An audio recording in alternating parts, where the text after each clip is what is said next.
देखो भाई हमारे पास डिटर्मिनेंट का क्या है। अब हमारे पास टॉपिक एरिया ऑफ ट्राइंगल, ठीक है। हो सकता है ये रिपीट हो गया हो, पर कोई बात नहीं, कुछ बच्चों का रिपीट नहीं हुआ तो नहीं पढ़ा हुआ तो कर लेते हैं ना। कहते कि मान लीजिए हमें कभी एरिया ऑफ ट्राइंगल निकालना है ना, तो उसमें देखो भाई, मान लीजिए मेरे पास क्या ये एक ट्राइंगल है, ठीक है। ये है, इसका वर्टेक्स है मेरे पास x1 y1 कोऑर्डिनेट थे, b था इसके थे x2 y2 था, c था इसके थे x3 y3, ये कोऑर्डिनेट थे इसके, है ना। और आपसे पूछा गया भी एरिया ऑफ ट्राइंगल निकालना है, तो हमारे पास अगर करा जाएगा तो इसका बनता है एरिया ऑफ ट्राइंगल निकालने का फॉर्मूला होता है, वो होता है 1/2, यहाँ पे आएगा x1 y1 1, x2 y2 1, x3 y3। और ये मेरे पास सिंपल सा एक फॉर्मूला है जिसको यूज करके आप एरिया ऑफ अ ट्राइंगल निकाल सकते हैं यूजिंग डिटर्मिनेंट। ये बात समझ आ रही है। अच्छा, अगर मैं बोलूँ यहाँ पे कि मुझे कभी भी प्रूव करके था कि if area of a triangle is equal to 0, then the points will be collinear. ये बात समझ आ रही है। अच्छा, वैसे अगर बात की जाए कोलिनियर की तो उसका क्या मतलब है, हमें सोचने में ऐसा लगता है वो एक, हाँ देखो ये गलत बात है। बच्चा कहता है जी, अगर मैंने बोल दिया कि भाई ये ए था, ये बी था, ये सी था, ये एक लाइन में लाइन नहीं कर रहे, but still they are collinear. Collinear का मतलब होता है कि if lines are lying in a same plane, हम प्लेन की बात करते हैं, एक लाइन में हो ना हो। हाँ, ऐसे नहीं हो सकता एक पॉइंट ये रहा, एक पॉइंट ये रहा और थर्ड पॉइंट इस तरीके से ऊपर आ गया, मतलब एक्स वाई प्लेन में थर्ड पॉइंट किसमें आ गया, जेड में आ गया। It should be in a single plane. ये बात समझ आई? ठीक है जी, करे। तो ये एक प्लेन में ना, ये एक्स वाई प्लेन की बात कर रहे हैं ना, हमें उठा हुआ नहीं देखना, हमें देखना दिस इज एक्स वाई, ये एक्स एक्सिस जा रहा है ऐसे, ठीक है जी, और ये क्या जा रहा है मेरे पास ऊपर। ये बात समझ आ रही नहीं आ रही? तो it is like in X Y plane, तो दो प्लेन के बीच में लाइक कर रहा है ये, ठीक है ना। तो ये क्या होगा, this point will be collinear. तो हमारे पास की प्रॉपर्टी क्या होती है कोलिनियर की, कि अगर भैया हमने बोल दिया ए बी का डिस्टेंस प्लस में बी सी का डिस्टेंस बराबर आ जाए ए सी का। अच्छा, ज़रूरी नहीं है कि बी पॉइंट बीच में, हो सकता है सी बीच में पड़ रहा हो।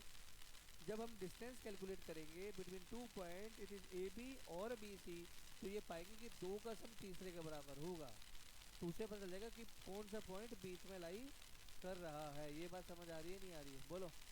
इसको नोट कर लो, फॉर्मूला वैसे लिखा हुआ है, फिर भी अपने हाथ से लिख लो एक बार।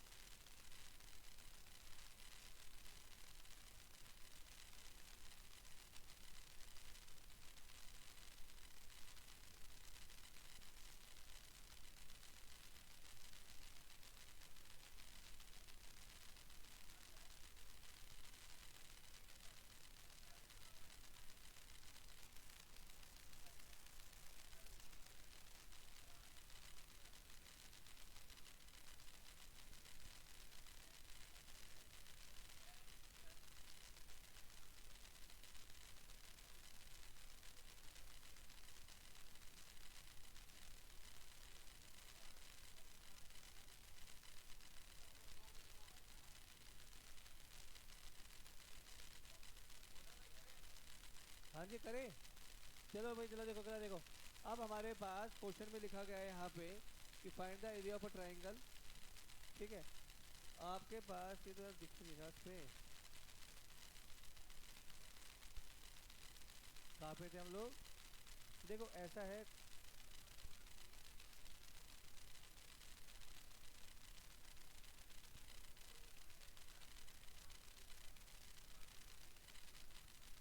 करे भाई। देखो भाई, पहला पॉइंट क्या था यहाँ पे था भाई 5,4 -2,4, दिस इज 2, माइनस का, मान लीजिए ये था मेरे पास, ठीक है ना। और आपको एरिया ऑफ अ ट्राइंगल निकालना था, तो हम क्या बोलेंगे जी यहाँ पे कि let A B the area of a triangle. ये बात समझ आ रही है भाई? ए क्या है मेरे पास, एरिया ऑफ अ ट्राइंगल है मेरे पास। तो हमारे पास क्या बनेगा फॉर्मूला, ए इक्वल टू होता है 1/2, क्या आएगा डिटर्मिनेंट, क्या आएगा 5 4 1 -2 4 एंड 1, ये आएगा 2 माइनस का 6 एंड। ये बात समझ आ रही है? बोलो भाई, ये बात समझ आ रही है नहीं आ रही? करे आगे। अब इसको सॉल्व करके देखते हैं हमारे पास तो कैसे बनेगा। ये बनेगा जी 1/2, इसे एक्सपेंड करेंगे तो 5 आएगा, ये आएगा 4 प्लस का 6 आएगा, अगला आएगा माइनस का 4 आएगा, फिर ये वैल्यू बनेगी माइनस का 2 ऐसे आएगा, अगली वैल्यू होगी प्लस का 1 आएगा, ये आएगा 12 माइनस का 8 आएगा। ये बात समझ आ रही नहीं आ रही? बोलो भाई एक्सपेंशन तो आता ही है ना। कैसे कि पहले ये को इसको ऐसे करेंगे तो बन गया 4 प्लस का 6 आ गया, अगला बनेगा माइनस का 4 तो माइनस का 2 बन गया, अगला बनेगा जी प्लस का 1 तो ऐसे क्या बनेगा 12 माइनस का 8 बनेगा। ये बात सही है। इसको सॉल्व करते हैं तो दिस विल बिकम 1/2, ये वैल्यू कितनी आएगी मेरे पास 50 आएगी, ये वैल्यू कितनी आएगी प्लस का 32 बनेगी मेरे पास, 32 बनेगी 16 बनेगी, 16 बनेगी प्लस का 16 बनेगी, यहाँ बनेगा प्लस का 4 तो ये क्या बनेगा जी 1/2 इंटू में कितना गया 70 आ गया, तो आंसर बिल भी कितना आएगा 35 क्या आएगी स्क्वेयर। देखिए अगर हम लोग पेपर में ये नहीं लिखेंगे ना स्क्वेयर यूनिट तो आधा नंबर तो कट ही जाएगा, क्योंकि एरिया है तो area will B square unit. ये बात समझ आ रही है नहीं आ रही? करे आगे, नोट करो भाई फटाफट, करे अगला। अच्छा दोनों पार्ट छोड़ दो, अगला कर लोगे ट्राई, ठीक है ना। अगले क्वेश्चन पे आते हैं हम लोग। नेक्स्ट क्वेश्चन है आपके पास, क्वेश्चन में पूछा गया है, कहता है शो करिए पॉइंट्स क्या है कोलिनियर। अगर ऐसा कोलिनियर प्रूव कर रहे हैं तो मतलब क्या करेंगे, area of triangle will be equal to 0, ठीक है ना। तो यहाँ पे भाई पहले में जो पॉइंट थे वो थे 5,5 माइनस 5,1, दिस इज 10,7, ये ठीक है ना। ये पॉइंट है, इसका नाम ए ले लिया, इसका नाम बी ले लिया, इसका नाम सी ले लिया, ठीक। तो यहाँ लिख लिया let capital A B the area of triangle, ठीक है जी। तो क्या बनेगा A will be equal to 1/2, ये आएगा 5,5,1 माइनस का 5,1,1 और दिस विल बी 10,7 और ये बात समझ आ रही है।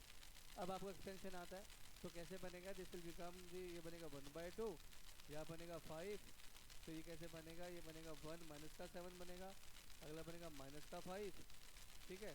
तो बनेगा माइनस का 5 माइनस का 10 बनेगा, इसकी वैल्यू बनेगी प्लस का 1, ये बनेगा मेरे माइनस का 35 माइनस का 10। ये बात समझ आ रही है?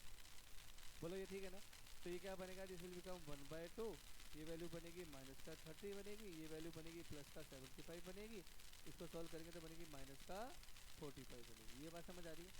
हमने देखा इसको सॉल्व करा तो this will become equal to 1/2 into में 0 इक्वल टू 0, तो बोलेंगे since area of a triangle है ना इक्वल टू 0 देयरफॉर पॉइंट्स क्या हो गए, पॉइंट्स आर कोलिनियर। ये बात समझ आ रही नहीं आ रही? बोलो भाई फटाफट नोट करेंगे इसको।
जी अगला पार्ट करें या खुद करोगे ट्राई? हाँ जी करूँ मैं, बताओ जल्दी बोलो। देखिए अगला पार्ट कर देते हैं यहाँ पे स्टार्ट। देखो बी पार्ट में क्या लिखा हुआ है यहाँ पे, बी पार्ट के अंदर जो पॉइंट थे 1 माइनस का 1 2 1 एंड 4 5, तो क्या लिखा जी let A B the area of a triangle है ना। तो यहाँ पे क्या बनेगा, A will be equal to 1/2 1 minus का 1 एंड 1, ये बनेगा 2 1 2 1 1 है ना, और ये बनेगा 4 5 एंड 1। ये बात सही है जी? बोलो ये बात ठीक है। तो अब इसको सॉल्व करते हैं तो वैल्यू कैसे बनेगी, ये बनेगा मेरे पास 1/2, ये वैल्यू बन रही है 1, ये बनेगा 1 माइनस का 5, ये बन गया प्लस का 1, अगर प्लस का 1 बनेगा तो इस तरीके से बनेगा, तो दिस विल बी 2 माइनस का 4, अगली वैल्यू बनेगी प्लस का 1, ये बनेगा जी 10 माइनस में 4। ये बात समझ आ रही है? बोलो भाई ये बात ठीक है ना। तो उसको वैल्यू निकालते क्या आएगा, 1/2 बनेगा, this value will be minus का 4, this value will be minus का 2 and this value will be plus का 6। तो दिस विल बिकम 1/2 6 माइनस का 6 answer will be 0 square of 2। ये बात समझ आ रही है हाँ या ना? बोलो भाई ठीक है ना? थर्ड पार्ट खुद ट्राई करेंगे, अभी करेंगे ट्राई। सब है, हो जाएगा उससे पहले।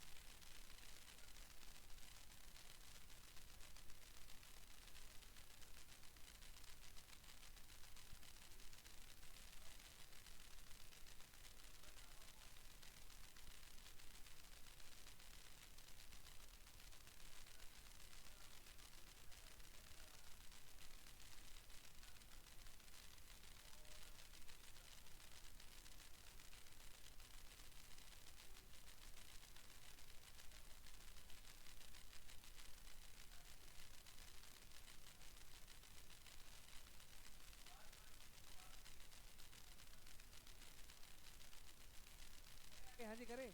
चलो भाई अगला क्वेश्चन देखते हैं। यहाँ पे देखिए क्या लिखा हुआ है क्वेश्चन के अंदर।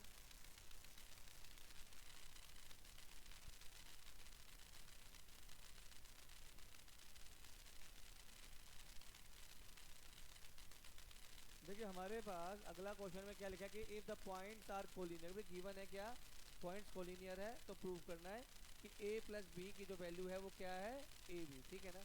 तो हमने लिखा है यहाँ पे सेंस क्या थी जी, पॉइंट्स आर, पॉइंट्स क्या यहाँ पे आर कोलिनियर है ना, therefore area of triangle will be equal to क्या बनेगा जी, 0 बनेगा। ये बात समझ आ रही है? तो इसका मतलब बनेगा जी 1/2, पॉइंट क्या थे जी, A01, अगला था 0B1, 1 1 1 will be equal to 0। ये बात सही है ना? ये बात ठीक।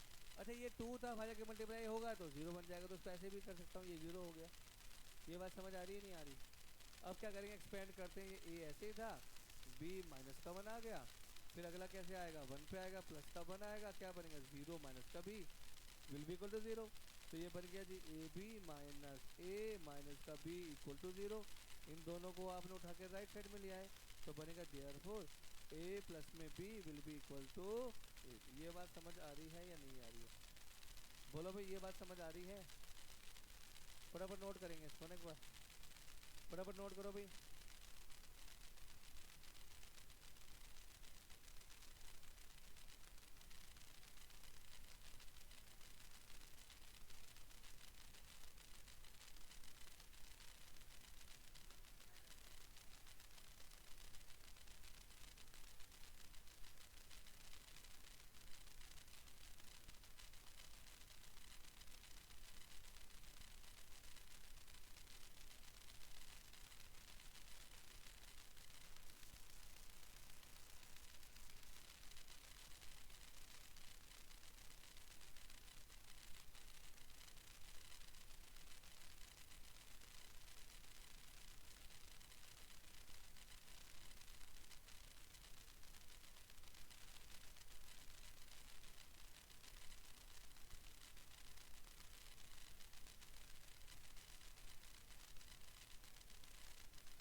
हाँ भाई हो गया, ये नहीं करा, हो गया।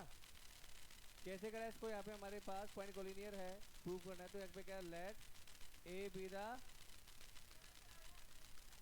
क्या जी, तो ये कैसे बनेगा जी, A will be equal to 1/2, A B plus C 1, ये बनेगा जी बी सी प्लस ए 1, यहाँ बन गया, यहाँ पे होना चाहिए सी, सी ए प्लस का बी, ऐसे होना चाहिए था सी।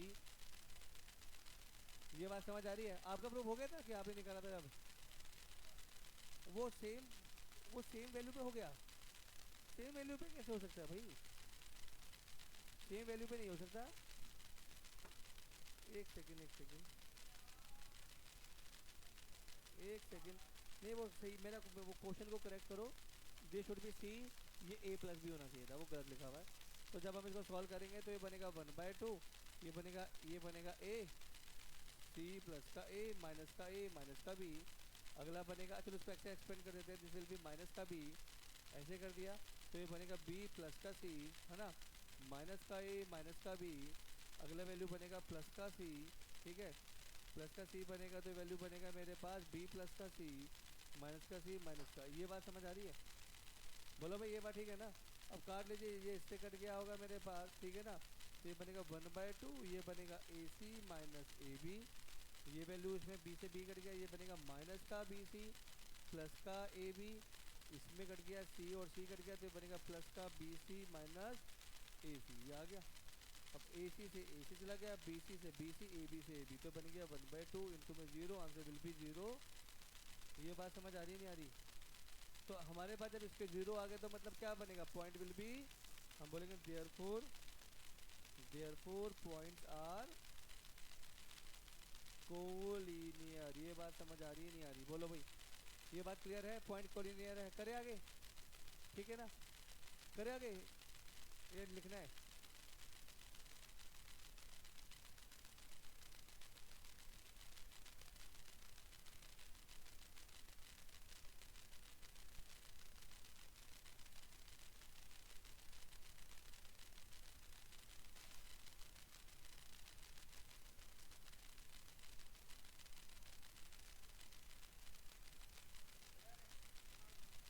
नेक्स्ट क्वेश्चन पे आते हैं, देखिए अगला क्वेश्चन क्या लिखा हुआ है कि आपके पास एक एरिया ऑफ अ ट्राइंगल दे रखा है और आपको अननोन की वैल्यू निकालनी है, ऐसे क्वेश्चन है ना, तो क्या लिखा है, find the value of lambda, है ना, find the value of lambda, point क्या कोलिनियर, तो लिखेंगे सिंस पॉइंट्स क्या है यहाँ पे, पॉइंट्स आर कोलिनियर, है ना, therefore area of triangle will be equal to क्या बनेगा, 0, तो बनेगा 1/2, 2 माइनस का 3 1, लैम्डा माइनस का 1 and 1, 0 4 1 will be equal to, ये बात समझ आ रही नहीं आ रही, बोलो, तो कैसे बनेगा, ये बनेगा 2, ये बनेगा माइनस का 1 माइनस का 4, दिस विल बी प्लस का 3, है ना, तो कैसे बनेगा जी, ये बनेगा लैम्डा माइनस का 0 प्लस का 1, this will be 4 lambda will be equal to 0, ये बात समझ आ रही है, फटाफट नोट करो पहले इसको एक बार।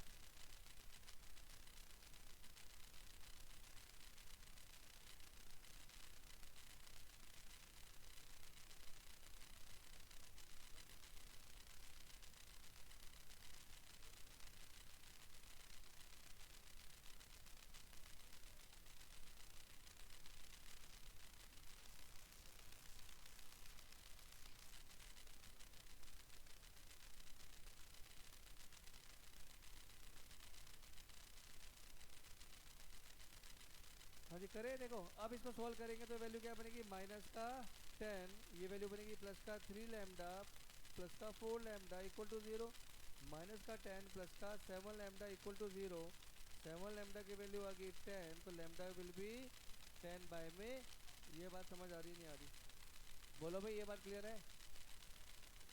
अगला क्वेश्चन ट्राई करेंगे फटाफट, अगला क्वेश्चन,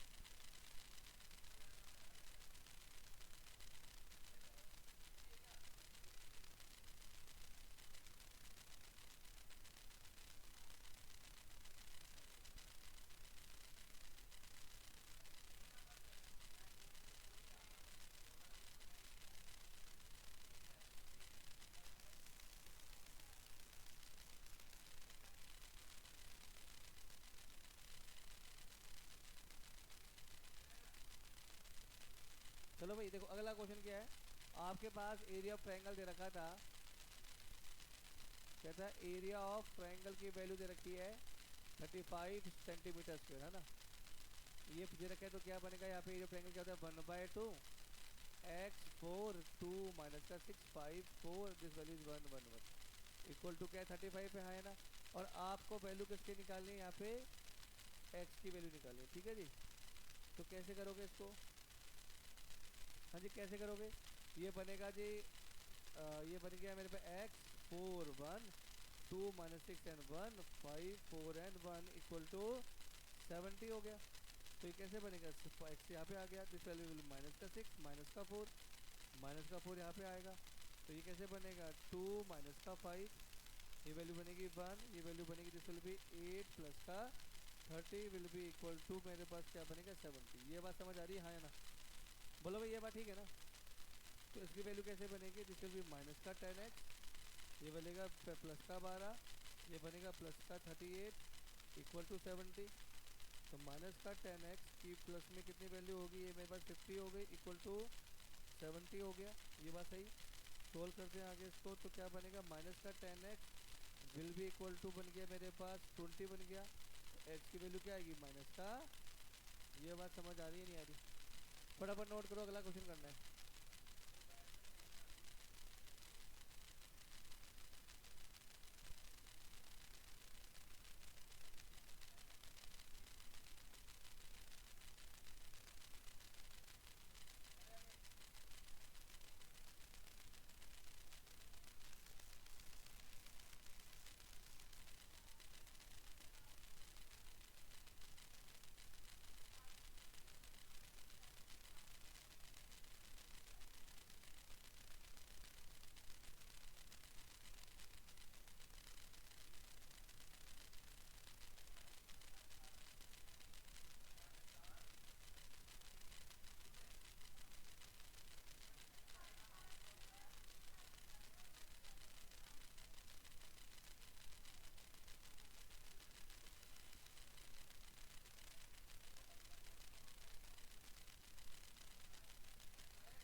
चलिए अगला क्वेश्चन देखते हैं हमारे पास।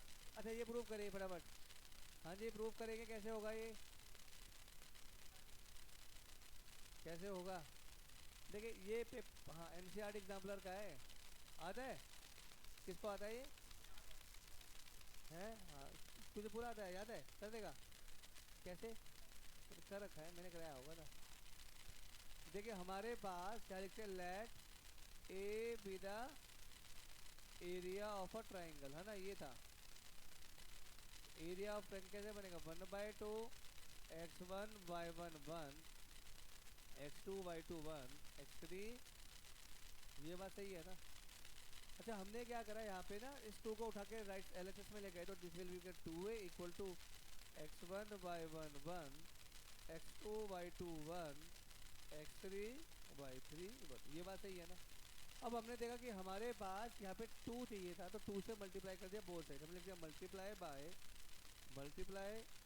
बाय 2 ऑन बोथ साइड, ये ठीक है जी। तो 2 इंटू में 2 आएगा, ये बात सही है। और मैंने जो 2 यहाँ पे मल्टीप्लाई हुआ, मैंने इस वाले कॉलम से मल्टीप्लाई कर दिया, तो ये बन गया x1 y1 2 x2 y2 2 और x3 y3, ये बात समझ आ रही है नहीं आ रही। अब हमने क्या कर दिया इसकी, हाँ जी देखिए हम लोग डिटरमिनेंट की प्रॉपर्टी होती है कि किसी भी रो या कॉलम को हम पर्टिकुलर स्केलर से मल्टीप्लाई कर सकते हैं, ठीक है। तो यहाँ पे ये वैल्यू क्या बन गई मेरे, दिस इज इक्वल टू 4 हो गई, ये बात सही है ना। अब हम लोगों ने क्या करा यहाँ पे, हमने लिख दिया जी स्क्वेयरिंग बोथ साइड, ठीक है ना, हमने लिख दिया स्क्वेयरिंग। क्यों करा स्क्वेयरिंग बोथ साइड, क्योंकि क्वेश्चन में था जो स्क्वेयर दे रखा था जी, यहाँ पे स्क्वेयर दे रखा था, जो स्क्वेयरिंग बोथ साइड करी, तो ये बन गया x1 y1 2 x2 y2 2 x3 y3 2 का स्क्वायर इक्वल टू बन गया 16 डेल्टा स्क्वायर, ये बात समझ आ रही है नहीं आ रही, ठीक। मगर इस क्वेश्चन में क्यों और बोली गई थी कि जो ए बी सी थे are the vertices of equilateral triangle, जिसके साइड क्या थी ए थी। तो हमने कहा गिवन था कि भाई यहाँ पे जो ये ट्राइंगल था ए बी सी, है ना, ये कैसा ट्राइंगल था, इक्विलेटरल, है ना, ये बात सही है ना। और इसके साइड कितनी थी, ए थी, ये बात सही है। तो इसका जो एरिया बनेगा, area will be equal to √3/4, side square होता है मेरे पास, ये फॉर्मूला होता है क्यूबिक ट्रायंगल का। तो ये बनेगा दिस विल बी √3/4 इंटू में बनेगा ए स्क्वायर, ये ए था। तो यहाँ से 4a की जो वैल्यू बनेगी वो बनेगी √3a²। ये बात समझ आ रही है। अब हमारे पास यहाँ पे 16 था, तो हमने यहाँ पे क्या करा, यहाँ पे हमने कर दिया स्क्वायर इन बोथ साइड, ठीक है। तो ये क्या बनेगा, ये बनेगा 16a² will be equal to 3a⁴। ये बात समझ आ रही है नहीं आ रही? ये बन गया, इसको माना 2, इसे माना 1, तो लिख देंगे हम यहाँ पे बाय 1 and 2। ये बनेगा देयरफॉर बाय 1 and 2, है ना। क्या बनेगा जी, x1 y1 2, x2 y2 2, x3 y3 2 का whole square will be equal to 3a⁴। यही मुझे इसमें प्रूव करना था। ये बात समझ आ रही है नहीं आ रही? बोलो, फटाफट नोट करेंगे, अगला क्वेश्चन करना है।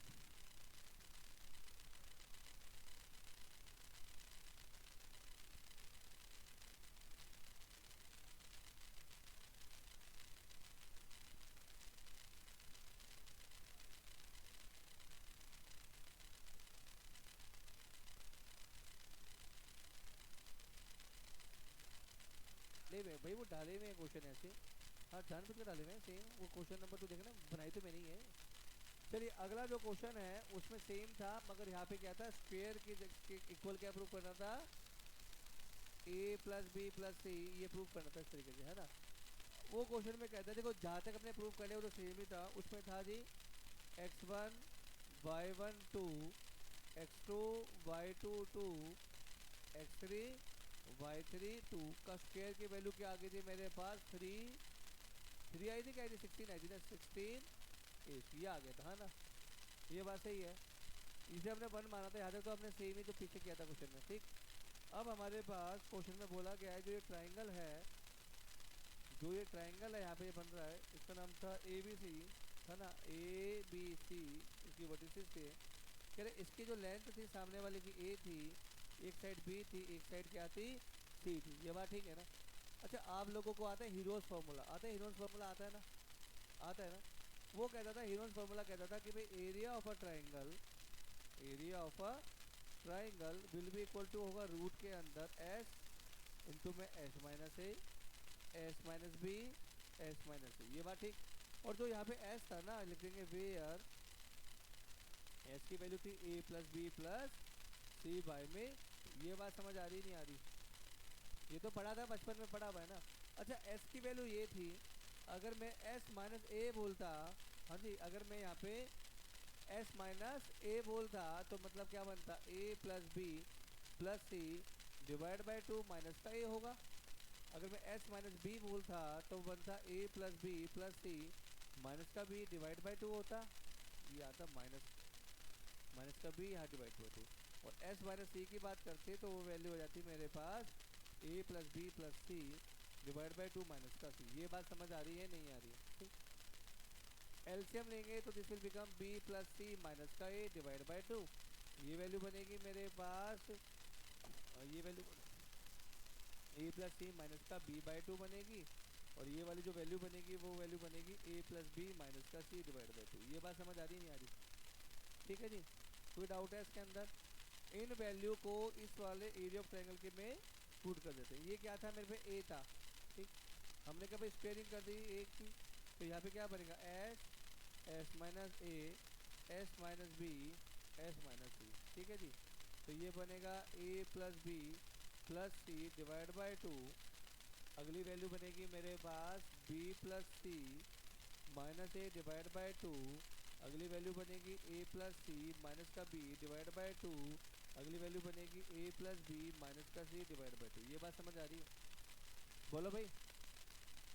2 2 2 4 हो गए तो कितना बनेंगे, 16। मैं इसको उस तरफ लेके तो क्या बनेगा, 16a² की वैल्यू बनेगी a + b + c। ये वैल्यू आएगी b + c माइनस का a।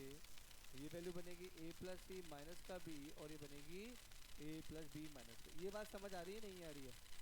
सिंपल कैलकुलेशन थी इसलिए मैंने फटाफट कर दिया, ठीक है जी। ये बनता ये 2 था, क्या लिखेंगे हम यहाँ पे, बाय बाय 1 एंड 2, क्या बनेगा जी, यहाँ बनेगा x1 y1 2, x2 y2 2, x3 y3 2 का स्क्वायर की वैल्यू किसके बराबर आएगी, पूरे की वैल्यू क्या था, a प्लस बी प्लस सी, फिर था b प्लस सी माइनस का a, फिर वैल्यू थी a प्लस बी माइनस का c, फिर वैल्यू थी a प्लस सी माइनस का b। ये था, यही प्रूव करना था, क्या आएगा, हैंस। बोलो भाई, कोई डाउट है तो पूछ सकते हैं, बोलो भाई।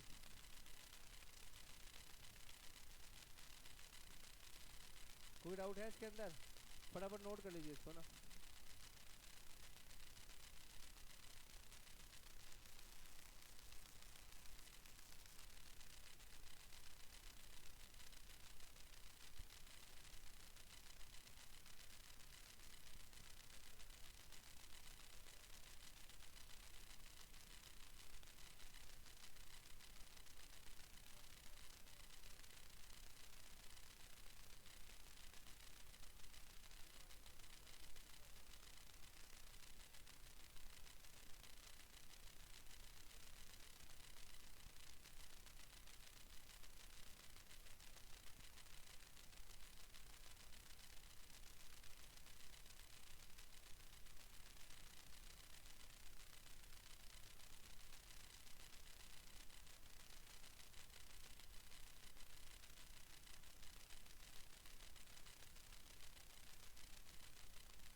हाँ जी, करें नेक्स्ट वाले। देखिए नेक्स्ट क्वेश्चन क्या है मेरे पास। अच्छा, एक ना मैंने एक प्रॉपर्टी होती है हमारे पास है, हाँ वो कौन सा क्वेश्चन स्किप हुआ है, माइनर को फैक्टर, क्योंकि वो करा रखा था ना सेम, नहीं वो पीछे जो इससे पहले वीडियो रिकॉर्ड किए थे उसमें मैंने माइनर वर्क कोऑपरेटर करा दिए थे, तो शायद इसलिए मैं स्किप कर दी स्लाइड में, है ना। अब जैसे ये एक मेरे पास लिखा हुआ है जी, find the minor and cofactors, और दूसरा क्या लिखा हुआ है, ये वेरीफाई करिए। माइनर कोफैक्टर निकाल सकते हैं, निकाल के दिखाऊं, बोलो भाई, निकालूं तो निकाल दूंगा, बोलो बताइए। चलो एक काम करते हैं, माइनर कोफैक्टर आप निकालिए, ये कंडीशन है, मैं ये प्रूव कर देता हूँ आपको, है ना। यहाँ लिखा हुआ है जी A11 A31 plus A12 A32 plus A13 A, ये इक्वल टू 0, ये प्रूव करना है जी, ठीक है। अच्छा, ये स्मॉल a लिखा है तो इसका मतलब क्या, एलिमेंट की बात कर रहा है डायरेक्ट, है ना। तो यहाँ पे जो A11 बनेगा वो 2 बनेगा, A12 की बात करें तो माइनस का 3 बनेगा, A13 की बात करें वैल्यू विल बी, ये बात समझ आ रही है नहीं आ रही है। चलिए, ये a का मतलब क्या होता है, मैंने बताया था आपको, अगर बड़े व कैपिटल A लिखा है तो दिस विल बी को फैक्टर। ये बात समझ आ रही है नहीं आ रही, क्या ये मेरे पास को फैक्टर। अच्छा, a लिख लेते हैं जी, A31 तो कैसे बनेगा, -1 की पावर 3 + 1 इंटू में m(3)1 बनेगा। A32 की बात करेंगे तो बनेगा -1 की पावर 3 + 2, ये बनेगा m32 बनेगा। और अगर बात करी जाए A33 की तो बनेगा -1 की पावर 3 + का 3 इंटू में m(। ये बात समझ आ रही है नहीं आ रही, ये बात ठीक है ना। अच्छा, अब मैं माइनर निकाल लेता हूँ पहले, यहाँ पे 1 मिनट लगेगा। तो अगर माइनर की बात करें m31 तो ऐसे करना पड़ेगा, तो this value will be -12 m32, m32 की बात करेंगे ऐसे निकलेगा, दिस वैल्यू विल बी 8 - का 30, आंसर विल बी -22। और A33 सॉरी m33 की बात करेंगे तो दिस वैल्यू विल बी +18, 0 + का 18, आंसर विल बी 18। ये बात समझ आ रही है, बोलो भाई, नहीं आ रही तो बोल सकते हैं। अगर इसकी बात करें तो ये तो m31 के बराबर ही बनेगा, ये वैल्यू विल बी -m(32) बनेगा, and this value will be m33। तो इसकी वैल्यू लिखते हैं, m31 की वैल्यू थी -12, यहाँ पे वैल्यू थी -22, and this value will be +18। यहाँ तक कोई डाउट, तो भाई ये +22 बन गया। ये बात समझ आ रही है नहीं आ रही है, बताइए। हमारे पास वैल्यू आ गई, इक्वेशन में पुट करते हैं, देयरफॉर अगर LHS लेता हूँ तो A11 की वैल्यू थी 2 माइनस का 12, ये ठीक है जी, प्लस में अगली वैल्यू क्या थी जी, A12 वैल्यू इज माइनस का 3 इंटू में क्या थी ए, ये थी वैल्यू 22, ठीक है, प्लस अगली वैल्यू थी मेरे पास 5 इंटू में क्या वैल्यू थी 18। ये बात समझ आ रही है? सोल्व करके देखते हैं इसकी वैल्यू क्या आ रही है। This value will be minus का 24, यहाँ बनेगा मेरे पास माइनस का बनेगा 66, ये मेरे पास बनेगा प्लस का 90 विच इज इक्वल टू 0। यही प्रूव करना था तो लिख देंगे हैन, ये बात ठीक है।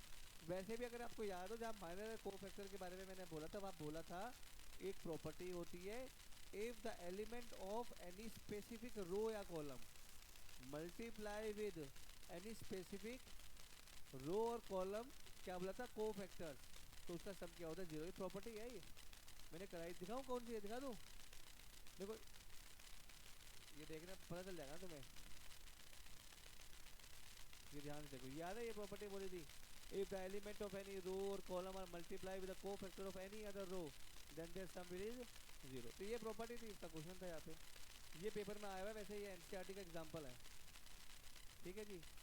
अगला करें, चलिए अब हमारे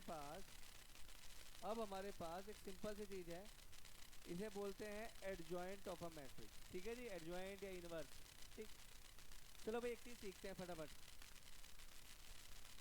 हम लोगों ने, सुनो भाई, हम लोगों ने माइनर और कोफैक्टर निकालना क्यों सीखा, क्योंकि मेरा मेन ऑब्जेक्टिव था इनवर्स ऑफ अ मैट्रिक्स, ठीक है जी। ध्यान से देखते हैं, हम यहाँ पे एक टॉपिक छेड़ते हैं, यहाँ पे नया, इसका नाम है इनवर्स ऑफ अ मैट्रिक्स। क्या बोलता है जी इनवर्स ऑफ अ मैट्रिक्स, कहते हैं अगर कभी एक मैट्रिक्स का इनवर्स निकाला जाएगा तो वन वन अपॉन में क्या कहा, डिटरमिनेंट ऑफ ए इनटू में एडजॉइंट ऑफ ए। ये बात समझ आ रही है?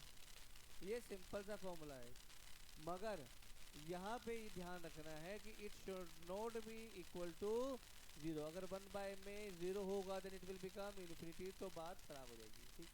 तो मतलब वो कहता है कि जो मैट्रिक्स है it should not B singular matrix, क्योंकि सिंगुलर मैट्रिक्स क्या होती है, वो मैट्रिक्स जिसका डिटरमिनेंट की वैल्यू 0 होगी, सिंगुलर बनेगा। ये बात सही है ना भाई?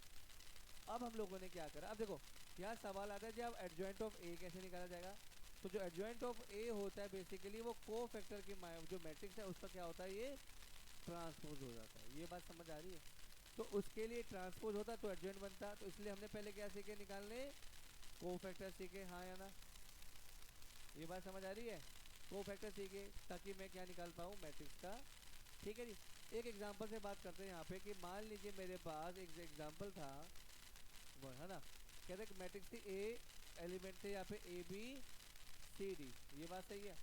और आपसे बोला गया कि find the inverse of this matrix, तो अपने को क्या है, एक सिंपल सा फॉर्मूला याद है, ए इनवर्स मतलब 1 में डिटरमिनेंट ऑफ ए इनटू में एडजॉइंट ऑफ ए, ये सही है ना? तो अगर मैं यहाँ पे कहता कि भाई डिटरमिनेंट ऑफ ए निकालते तो this will become this minus this will become a D minus, ये बात समझ आ रही है नहीं आ रही, ठीक। अब हमें निकालना था एडजॉइंट, एडजॉइंट के लिए क्या निकालना पड़ेगा, कोफैक्टर, कोफैक्टर के लिए क्या निकालना पड़ेगा, माइनर। तो अपन डायरेक्ट कोफैक्टर लिखते हैं, this is will be C11 C12 C21 and this is C, ठीक है ना, जिनका सम ऑड वो नेगेटिव, जिनका सम ऑड वो नेगेटिव, ये बात सही है ना? तो जब C11 की बात करेंगे तो this value will be D, इसकी बात करेंगे तो वैल्यू विल बी C, इसकी बात करेंगे तो वैल्यू विल बी B, इसकी बात करेंगे तो वैल्यू विल बी, हाँ या ना? अपन ने क्या निकाल लिए, कोफैक्टर निकाल लिए। अब हमें क्या निकालना पड़ेगा जी, एडजॉइंट निकालना पड़ेगा, तो निकाल लेते हैं एडजॉइंट, ठीक है। एडजॉइंट कैसे निकलता था जी, एडजॉइंट ऑफ ए का मतलब था कोफैक्टर की जो मैट्रिक्स थी C11 C12 C21 C22 का ट्रांसपोज। ये बात समझ आ रही है? ट्रांसपोज का मतलब होता है convert row into column and vice versa. चलिए इसको लिख देंगे तो कैसे बनेगा, this will be D minus का सी माइनस का बी और ए का ट्रांसपोज, ठीक है जी। तो ये बन जाएगा मेरे पास डी माइनस का सी माइनस का बी और ए, ये बन गया मेरे पास, ठीक। अब मेरे पास एडजॉइंट ऑफ ए है, मेरे पास डिटर्मिनेंट की वैल्यू भी है, तो हम बोल सकते हैं देयरफॉर ए इनवर्स क्या बनेगा, 1 में A D minus B C into में क्या बनेगा, this will be D minus का बी माइनस का सी एंड ये बात समझ आ रही है या नहीं आ रही है? ये बात सही है। ये तरीका था इन्वर्स निकालने का। मगर अगर मैं इस क्वेश्चन को बहुत ध्यान से देखता हूँ तो ये पाया कि जब भी मैट्रिक्स मेरे पे 2 by 2 की मैट्रिक्स है तो अपन क्या करेगा, इन दोनों को इंटरचेंज कर देंगे। इंटरचेंज कर दिया जी, इन दोनों के साइन नेगेटिव चेंज कर दिए। ये बात समझ आ रही है? तो ये एक सिंपल तरीका है कि जब भी 2 by 2 की मैट्रिक्स होगी और आपको कभी एडजॉइंट ऑफ ए निकालना है, in that case by looking at matrix you can जज। क्या करेंगे, इन दोनों को इंटरचेंज कर देंगे, इन दोनों को क्या करेंगे, नेगेटिव से मल्टीप्लाई कर देंगे, साइन चेंज कर देंगे, बात सेम है। फटाफट नोट कर लीजिए, ये इसका बेसिक क्रक्स है कि भाई ये है मेरे पास। फटाफट नोट करेंगे इसको।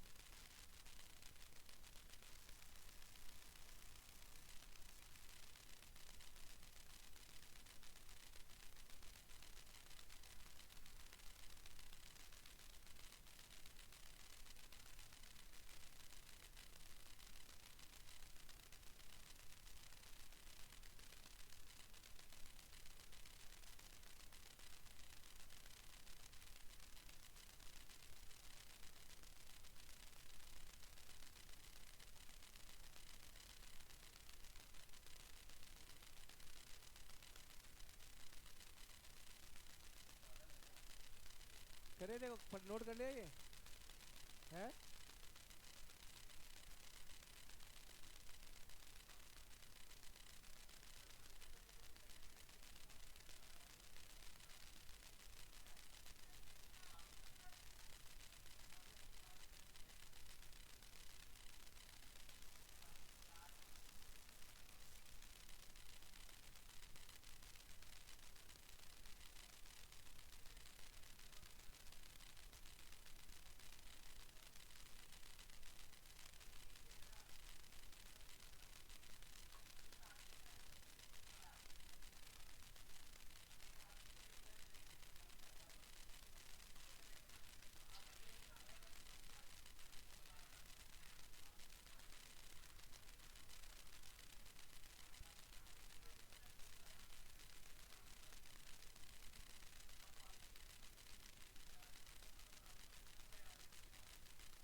चलिए भाई फटाफट देखिए, इधर देखिए।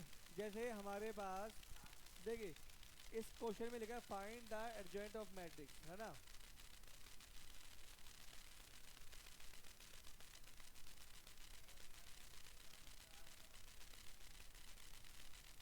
प्लीज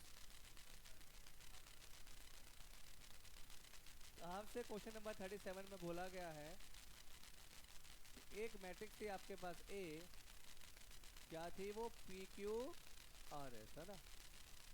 तो अगर मैं इसका एडजॉइंट निकालता, एडजॉइंट ऑफ ए, तो क्या वैल्यू बनती थी, ये बनता S P minus Q minus का, ये बन जाता। और आपसे पूछा गया ए इनवर्स निकाली थी। ए इनवर्स का फॉर्मूला क्या होता है, 1 बाय में determinant of A adjoint of A. ये बात समझ आ रही है? तो अगर इसका मैं डिटर्मिनेंट निकालता तो वैल्यू क्या बनती थी, पी एस माइनस में क्यू आर। तो फाइनल आंसर क्या बनता है, 1 बाय में पी एस माइनस में क्यू आर इंटू में आता या एस आता पॉजिटिव, या पी आता माइनस का क्यू आता और माइनस का। ये बात समझ आ रही है नहीं आ रही? करें आगे, सेम क्वेश्चन था।